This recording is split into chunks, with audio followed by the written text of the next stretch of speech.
Assalamualaikum warahmatullahi wabarakatuh. Waalaikumsalam warahmatullahi wabarakatuh. Alhamdulillah kita lama nggak berjumpa di podcast Kawan Imanmu. Alhamdulillah hari ini kita kembali di podcast Kawan Imanmu dengan tema dan suasana yang berbeda dari sebelumnya. Oke, kali ini kita akan membahas tentang, atau tema kita hari ini membahas tentang sesuatu yang viral di Indonesia, Kang ya, Bang ya. Viral di Indonesia, yang pastinya tidak cuma saya sendiri. Nah, karena kalau saya cuma sendiri, ini sudut pandang saya. Ini siapa ini? Ada orang di sebelah saya, seseorang di depan saya yang ilmunya masya Allah luar biasa. Aku perkenalkan atau perkenalkan sendiri nih Bang? Perkenalkan aja. Perkenalkan aja. Beliau Bang Uray. Yes. Oke. Aktivitas sehari-hari apa ini Bang? Aktivitas sehari-hari suami dan ayah. Masya Allah. Alhamdulillah, kasihan nih para jomblo ini. Menggebu-gebu buat menikah. Iya.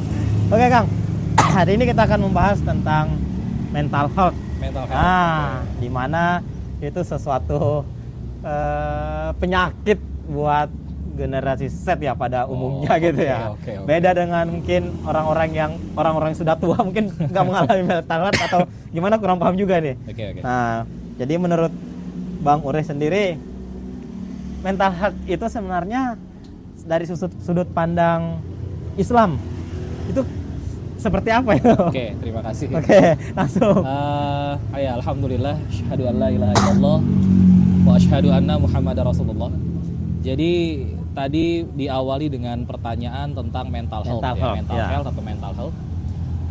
Artinya kan kesehatan mental. Kesehatan mental.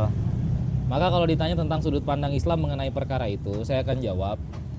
Dalam Islam itu kita meyakini bahwa tubuh manusia itu kan terdiri dari lebih dari satu unsur.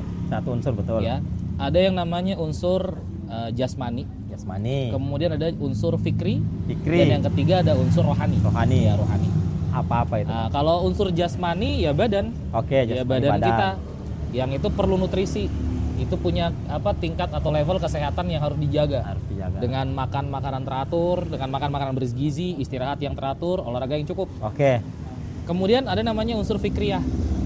Fikriyah itu pemikiran. Yang itu juga harus dijaga kesehatannya dengan cara diberikan nutrisi berupa ilmu. Jadi suka membaca, suka diskusi, hadir di kegiatan-kegiatan yang memberikan support ilmu kepada kita, itu fikriyah. Dan yang ketiga adalah ruhani. Nah, ruhani ini roh yang itu punya makanan juga. Dan sepertinya kalau dari isu mental health yang tadi diangkat oleh Mas Fajar, sepertinya bagian ini yang sering dilupakan, nutrisinya. Nutrisinya gini cara berpikirnya. Kalau kita untuk unsur jasmani, Allah sudah katakan dalam Al-Quran bahwa makanlah, a'udzubillahi minasyaitonirrajim, ya ayuhan nas, wahai manusia, kulu mimma razaqnahum halalan thayyiban. Wahai manusia, makanlah dari apa yang kami rezekikan kepada kalian yang halal dan thayyib. Dalam ayat yang lain, kulu mimma fil ardi, makanlah apa yang ada di bumi. Jadi yang pertama, makanan kita pasti dari bumi untuk fisik. Makanan kita itu yang tumbuh dari bumi. Atau makan dari bumi. Ya, yang beraktivitas di bumi. Jadi makanan kita pasti dari bumi. Ya, nggak ada. Contohnya beras. Contohnya beras. Yang dimasak jadi nasi ya. Makan nasi kan tumbuh tuh. Jadi beras dipanen, diolah. Kemudian makanan hewan, kita makan sapi, daging sapi. Dia ada di bumi, makan dari bumi. Ya. Atau makan misalnya ada yang suka makan burung dara, daging burung dara tuh kan terbang tuh, tapi ngambil makanan di bumi. Nggak ada kita makanan dari benda langit. Komet dicemil tuh nggak ada. Meteor digigit-gigit itu nggak ada. Brandnya aja palingan. Iya, cuman kalimatnya aja gitu ya. Terang bulan nah itu. Aja. Iya, betul. Tapi itu dari bumi sebenarnya. Karena unsur-unsurnya tepung, kacang, coklat, susu itu dari bumi semua. Aduh, jadi lapar ini. Nggak ada terang bulan di situ. Iya, nggak ada. Enggak, bukan kode, ndang kasih tahu aja. Enggak. Jangan. Anak nyepom nih, sangat-sangat dia. Jangan. Sangat-sangat peka dia. Nah, itu dari bumi. Nah, kalau fikriyah itu literatur. Kalau orang bilang literatur itu kan bacaan ya. Kalau saya pengen perluas sedikit. Literatur itu adalah apa-apa yang akrab dengan panca indera kita. Apa-apa yang akrab dengan panca indera kita. Ada orang yang dia nggak bisa baca tulis, nggak ngerti matematika, tapi jago mesin. Ya, betul. Kenapa? Kebiasaan. Karena dia biasa ngelihat orang yang ngerjain itu, dia ikutin. Itu literaturnya. Oke. Paham ya? Ya. Jadi kalau dikatakan literatur itu hanya bacaan, saya kurang sepakat.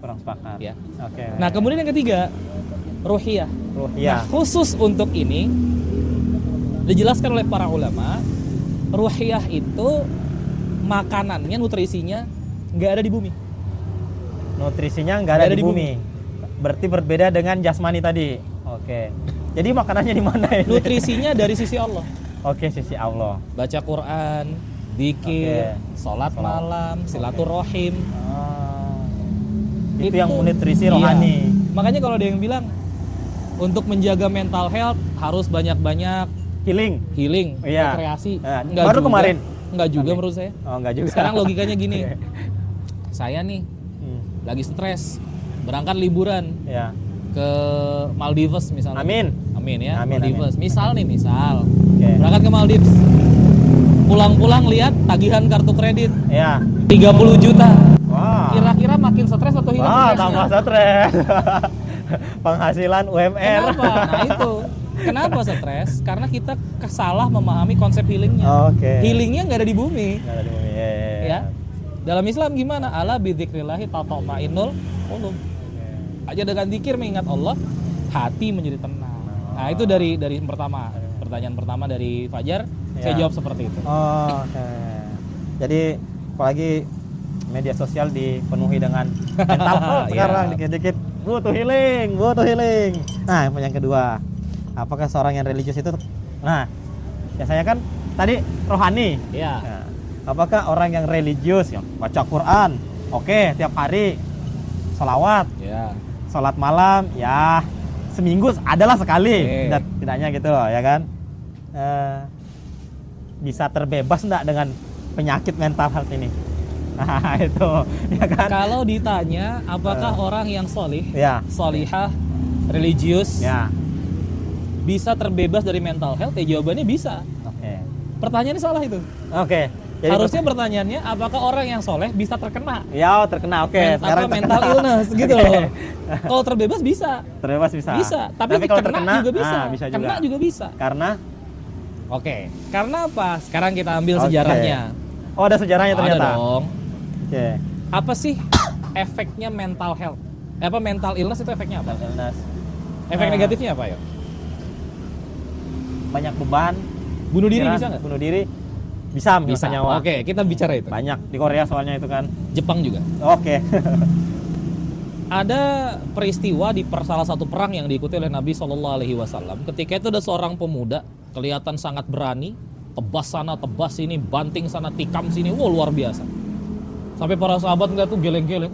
Ini kalau ndak dia bunuh banyak musuh matinya syahid ini. Antara dua nih. Iskariman aumut syahidan gitu ya. Di akhir perang, pemuda ini tergeletak dengan pedang menancap di perutnya. Dengan luka-luka di sekujur tubuh, dia tewas dengan pedang menancap di perutnya. Para sahabat mengatakan, Masya Allah ini mati syahid ini, ditunggu bidadari dia. Apa kata Nabi SAW? Sesungguhnya dia di neraka. Subhanallah. Kok bisa? Nabi menjelaskan, ketika dia berperang, dia tebas sana tebas ini, dia itu banyak terkena sabetan pedang musuh. Luka itu pedih gak sih? Pedih. Dia ndak kuat nahan pedih. Akhirnya dia ambil pedangnya sendiri, dia timbun dalam pasir gagangnya, kemudian dia lompat menancapkan bunuh diri. Bunuh diri jadinya ya. Jadi orang mengira dia ditusuk mati syahid, padahal dia bunuh diri karena nggak tahan menerima rasa sakit dari pedang, tapi nggak kunjung mati. Pertanyaan saya, kalau kasusnya bunuh diri termasuk nggak? Termasuk lah mental illness. Ada ya? Iya. Satu. Yang kedua, ada yang orang mental illness saking stresnya akhirnya coba-coba kayak beberapa artis ya, coba-coba. Ini saya tidak bicara hukum benar salahnya. Saya bicara contoh kasus. Ada artis yang akhirnya coba-coba ikut ritual agama lain. Bahkan ada yang pindah agama, katanya untuk mencari ketenangan jiwa. Pernah nggak di zaman Nabi ada sahabat yang murtad? Pernah sih harusnya. Siapa? Saya nggak tahu namanya, tapi pernah dengar. Jadi ada seseorang sepupu Nabi, salah satu sepupu Nabi namanya Ubaidillah bin Jahash. Jadi Ubaidillah bin Jahash ini, Ubaidillah. Okay. Ubaidillah itu secara makna kata artinya Abdullah kecil. Abdullah kecil. Kakaknya namanya Abdullah bin Jahash, adiknya namanya Ubaidillah bin Jahash, yang ketiga namanya Hamnah binti Jahash, yang keempat Fatimah binti Jahash. Ini nanti istri Nabi nih. Oh, Fatimah. Ya, Fatimah, ya. Zainab, Zainab binti Zainab. Jahash. Oh, yang dicerai sama Zaid. Oke. Yang dicerai sama Zaid. Salah ya. Zainab binti Jahash. Zainab. Hamnah binti Jahash itu istrinya Mus'ab bin Umair. Radhiyallahu anhu. Ya. Abdullah bin Jahash yang paling tua, dia tewas di perang Uhud. Oke. Ya, syahid di perang Uhud. Syahid. Nah, yang kedua, ini namanya Ubaidillah bin Jahash menikah dengan anaknya Abu Sufyan. Namanya Ramlah binti Abu Sufyan.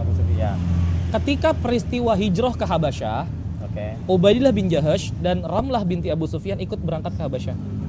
Sampai di sana Ubaidillah bin Jahash murtad.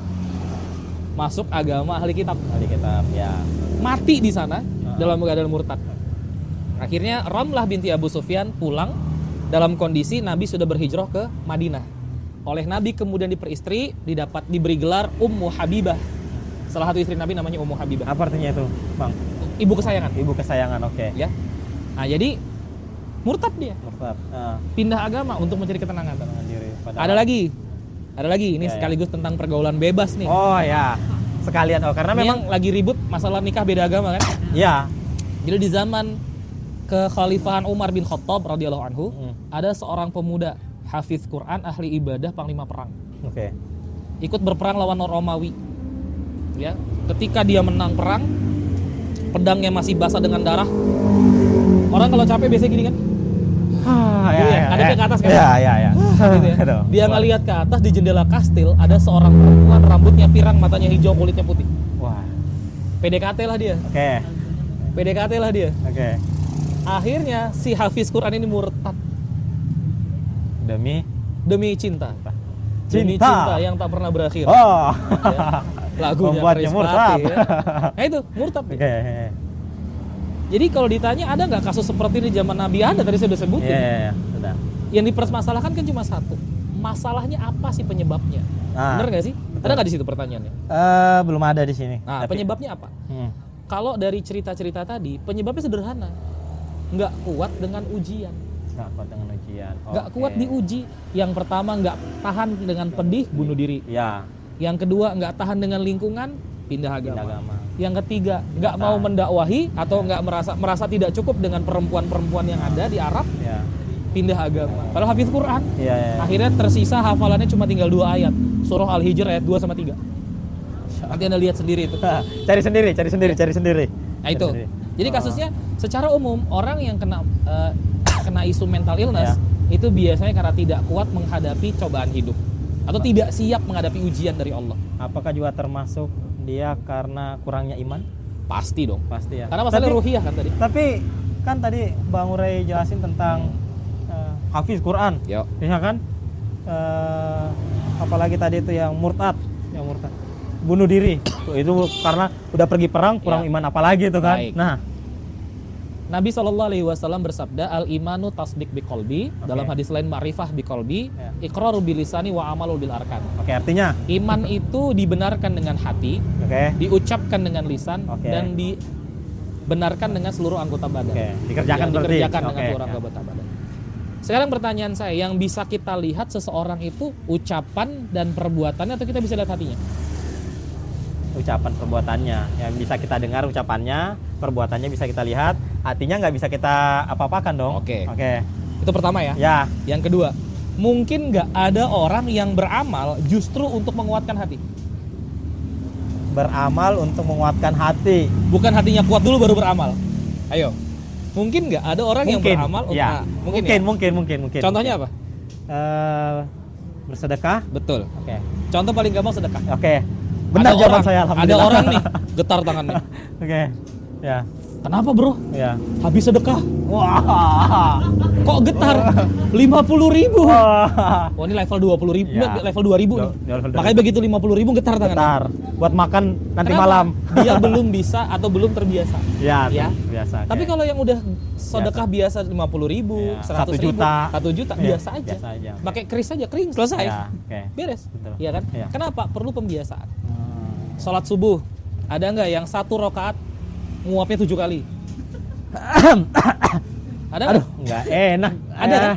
Ya bilang aja ada apa enggak? Ada. Simple. Ada. Simple, ada. Ada ya. Artinya- Nggak usah dibilang contohnya ya. Nggak usah. Oke. Artinya apa? Artinya contohnya salah. Oke. Iya, artinya jangan contohnya. Artinya apa? Dia sedang membiasakan diri untuk sholat subuh. Oke, Bukan ya. dia mau menguatkan iman dulu baru dia sholat subuh. Sholat subuh ya. Paham ya? Nggak sholat subuh nanti. Nggak sholat-sholat. Iya. Sama kalau sudah kuat niat baru sedekah. Dan Ya. sedekah. Sedekah. Artinya apa? Bisa jadi orang-orang yang tadi kita bahas, posisinya mereka itu beramal untuk menguatkan iman. Iya, betul. Jadi masih ada goyah tuh. Iya. Masih ada celah tuh. Eh. Ya. Atau ketidakyakinan yang menjadi celah untuk syaitan masuk ke situ. Wallahu Oke. a'lam. Ya, kita nggak tahu Ya. itu. Karena ya namanya keadaan ya. Iya. Itu juga jadi ibroh, jadi hikmah dari Allah Ta'ala bahwa bahkan ketika dididik oleh sebaik-baik orang Nabi Ya. Shallallahu Alaihi Wasallam, peluang syaitan menggoda masih besar. Iya, Gitu. betul. Ya, jadi walaupun hafiz Quran bisa murtad. Iya, murtad. Bahkan itu saya pernah baca kasus di majalah Suara Hidayatullah kalau nggak salah berapa tahun silam. Itu ketika daurah hafiz dan hafizul Quran terjadi peristiwa yang sangat memalukan di sebuah tempat ya di Jawa. Saya nggak perlu sebut di mana. Terjadi sebuah kegiatan yang sangat memalukan. Jadi satu hafizoh zina. Astagfirullah. Dan dari itu hamil. Bisa. Kenapa? Karena syaitan itu punya banyak cara. Ya. Nabi Adam aja digoda. Nah itu Dikeluarin. lewat ya kan? Iya. Apalagi kita. Apa kita? Bukan Level Nabi. sahabat Nabi bisa digoda, bisa murtad. Bisa murtad. Nah, gimana kita? Gimana kita ya, Kan gitu betul. Nah, itu yang harus kita pahami. Oke. Apalagi kalau misalnya syaitan bisiknya gini. Sudahlah, nggak usah dulu taklim. Nanti aja. Perbaiki dulu akhlakmu. Ya, nanti aja. Udah dulu sholat. Percuma kamu sholat kalau kamu bejat Ya. gitu kan. Pinter loh. Ya, ada Hati-hati. aja. Ya. Kata-katanya lebih manis Daripada madu. daripada madu. Woi. Lebih menusuk daripada kalajengking. Apa sih? Lanjut. Oke. Yang ketiga berarti kalau orang kurang iman itu udah pasti mudah banget berarti ya. Pastinya. Pastinya mudah banget. Yang beriman aja bisa selesai, apalagi yang tidak beriman. Wih, makasih. Belum nih. Aku juga ngomong kayaknya, Bang. Ini saya berasa otak ya. Iya. Minumnya banyak. Iya. Nah, yang ketiga. Boleh. Apakah seseorang yang memiliki keimanan bagus tidak akan atau memiliki kemungkinan kecil untuk mengalami gangguan mental? Lebih kecil kemungkinan ya? lebih kecil. Tapi di sini gini cara berpikirnya. Kalau gangguan mental itu kita pahami dari sudut pandang psikologis, Oke. ya dari sudut pandang psikologis, maka orang yang beriman itu lebih kecil kemungkinannya. Karena dia punya pegangan yang kuat yaitu Allah, yaitu Tuhannya. Iya. Cara berpikir Iya. sederhana. Ketika misal kan mental illness itu kalau dari sudut pandang psikologi sebabnya apa? Ya. Perceraian, Perceraian. ya kan? Broken home, putus cinta, ya kan? Gagal UN, Iya, gagal ya kan? UN. Gagal UN atau Gagal gagal nikah, gagal kedengaran. Gagal Kedengaran, ya. yang gitu-gitu ya. Ya, oke. Tapi kalau dari sudut pandang Islam, Oke. penyebab mental health itu kan godaan iblis. Godaan iblis. Iya kan? Oke, ya. Dan iblis itu dalam ayat Al-Quran disebutkan dia akan menggoda dari depan, belakang, kanan, kiri Segala penjuru lah. dengan tahapan. Oke. Kalau dari depan dalam dalam tafsir disebutkan dari depan itu membuat kita ragu dengan akhirat. Oke. Dari belakang iblis membuat kita terlalu yakin, terlalu cinta pada dunia. Dari kanan iblis membuat kita sulit beramal solih. Dari kiri membuat kita mudah bermaksiat. Oke. Ya. Jadi kalau ditanya dengan dua sudut pandang itu, ya jawabannya bisa variatif. Kalau orang beriman dari sudut pandang psikologi, dia pasti punya pegangan lebih kuat. Tapi semakin bagus iman seseorang, setannya makin kuat. Jadi yang goda. Jadi semakin bagus iman, yang goda Iya, juga makin mantap. Berarti yang goda Nabi Adam dulu itu Dahsyat. dahsyat lagi ya. Dahsyat. Masya Allah. Nabi Adam itu luar biasa, sudahlah beliau beriman. Iya. Posisi di surga dijaga malaikat kanan kiri depan Iya. belakang, apa enggak sakti yang turun tangan itu, kan gitu. Berarti Nabi Adam aja kena mental health dulu. Saya nggak bilang gitu ya, Oke. karena ulama kalau dibilang gitu nanti salah. Nanti salah. Masya Allah.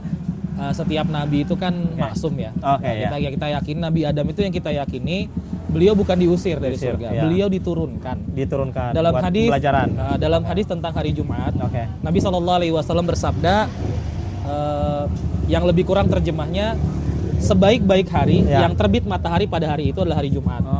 Sebabnya ada 4. Apa itu? Pertama, fihi khuliqa Adam. Pada hari itu kami ciptakan Nabi Adam.